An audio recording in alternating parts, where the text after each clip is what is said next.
I'm trying to build people up. I'm trying to armor their mind. I'm trying to get them the belief, because this world we live in is tough. It will beat you down. The world in the life that we live in is the ultimate competitor. It will try to take you out. It will find your weakness and it will just hammer you.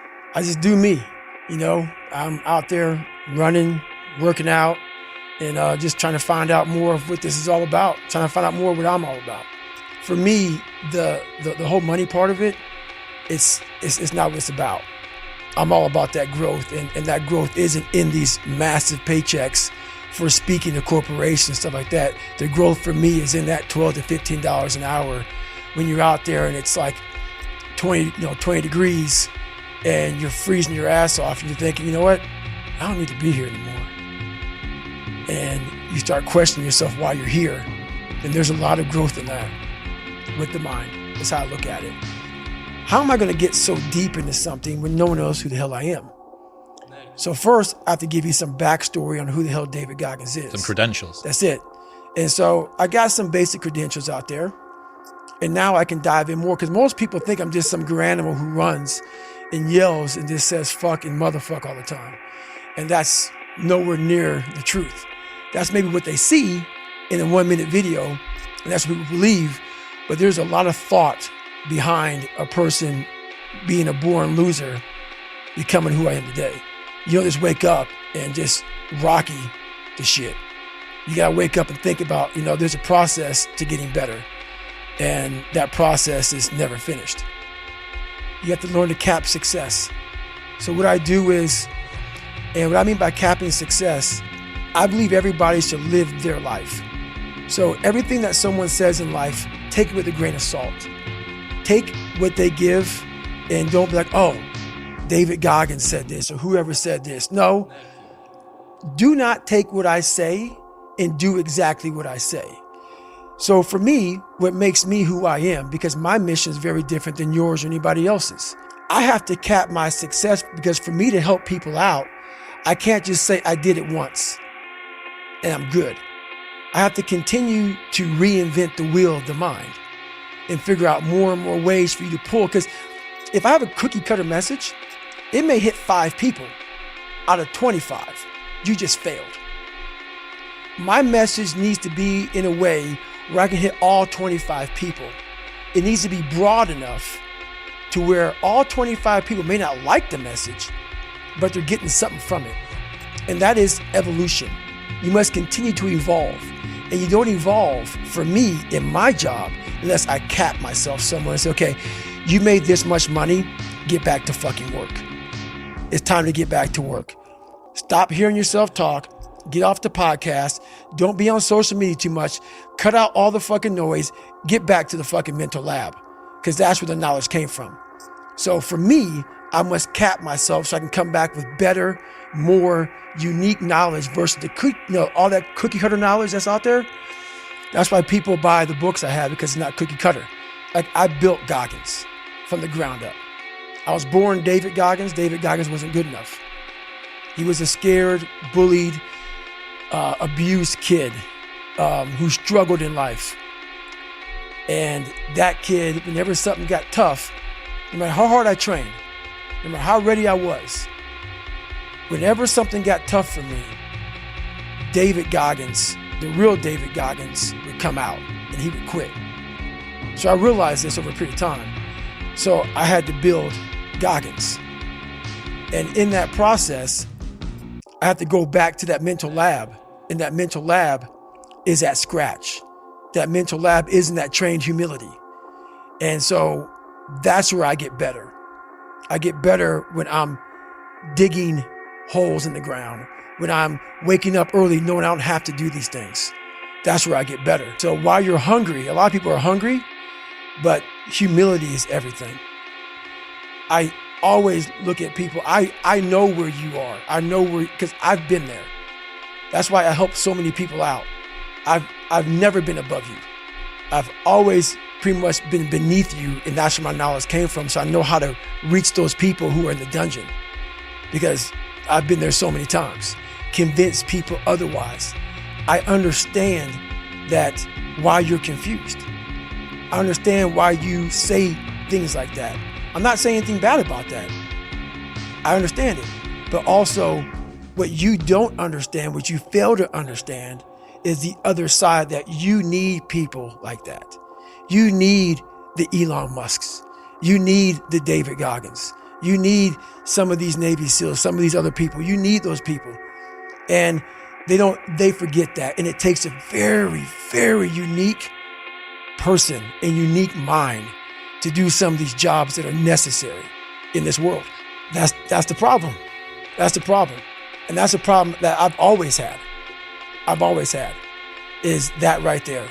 Is that even some of the most trained people in the world fall back on that. It's easy to talk about. Like I said, when you go through it once, it's a perishable skill. Hardness, mental hardening, mental toughness, it's a perishable skill. Just because you went through some training once and you got through it, doesn't mean it lasts fucking forever. And that's where most people hated me in my life, because I realized that. You don't just say, oh, I got it, I'm checked off, I'm good for the rest of my life. That's why you have to recall. You recall on fucking everything. And you definitely must recall when it comes to the mind. That is one of the biggest requalifications you must have. And when you're at that level, you got to recall every fucking day, not once a year. I hadn't run a 100-mile race, and I think it was about 6 years. I had, some heart surgeries. I had maybe some questioning in my mind about, I call it part-time savage. I started kind of going through this. I started getting, a little bit injuries, a little bit of this, a little bit of things that back in the day never slowed me down. So when I got my head out of my ass and realized that, hey, we have more left, we can still push harder, we're not there yet. I realized, talking to a guy named Cameron Haynes, who did this race, 240-mile race. And I go, is this the new level? Is this the new push? So when I decided to do that race, it was in the back of my mind like, man, I've really become an expert at running 100-mile races. So for me, this was the new level, the 200+ mile race. And what was so amazing about that, as you probably read in the book, I had a hard time the first time doing it. I came back and did better. But what's amazing about the human mind is that it becomes your new norm. Like to think that I can run 200 miles, 240 miles, and that becomes like running 50. I never thought that was possible.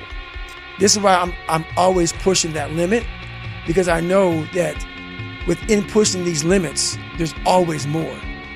So I end up doing almost like back-to-back 200-mile runs. When the 200-mile race, 240-mile race was hard at once, it became something that was very easy after I figured it out. So that's why that happened. The first time I got lost, I got sick, got lost, got back in the race after 12 hours of being out of the race.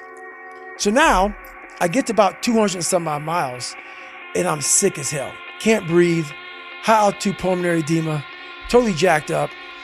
And now the doctor tells me, if you get off course now and you go to the doctor, you won't be able to come back and finish the race. So I had to make a call. Like, you know what, I'm pretty messed up, got off. I thought, honestly, I swear to God, I thought that someone was speaking to me. I thought it was Jennifer. It was like, you're not done yet, motherfucker.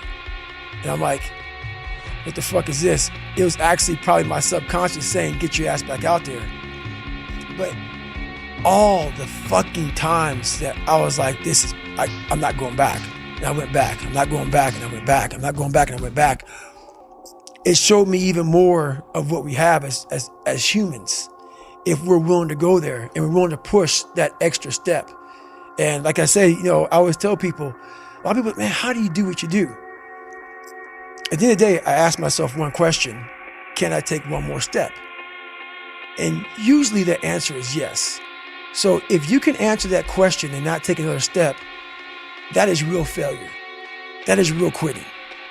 So a lot of people can take one more step, but they choose not to. I don't know if you can take 2 steps. You got to answer that question after you take the first step. But I can always take one more step. So if I choose not to, that's on me. And I got to live with that. There's some people up here who want to meet you. You're doing so amazing. I said, my ass is fucked up. nothing is permanent. Nothing is permanent. And a lot of times you have to learn to perform without motivation. You have to learn to perform without purpose. You have to learn to perform a lot of different things. And that's what people think. They think I need to have this motivation to work out, to study, to be better. So if they don't have it, they just don't fucking do it. And that's where you fail. You have to learn to train your mind well beyond motivation. If you have motivation, that's great. That's some kindling to the fire. All it takes is a little bit of fucking spark, you can burn the whole forest up. But motivation, you have to learn to exist without it. You have to learn to be, you have to be your best self when you're least motivated. And that's the tricky part about all that shit. Motivation is just a word. You have to have these different things in your mind on where you want to go and know that motivation is not going to get me there. Because I'm not going to always be motivated.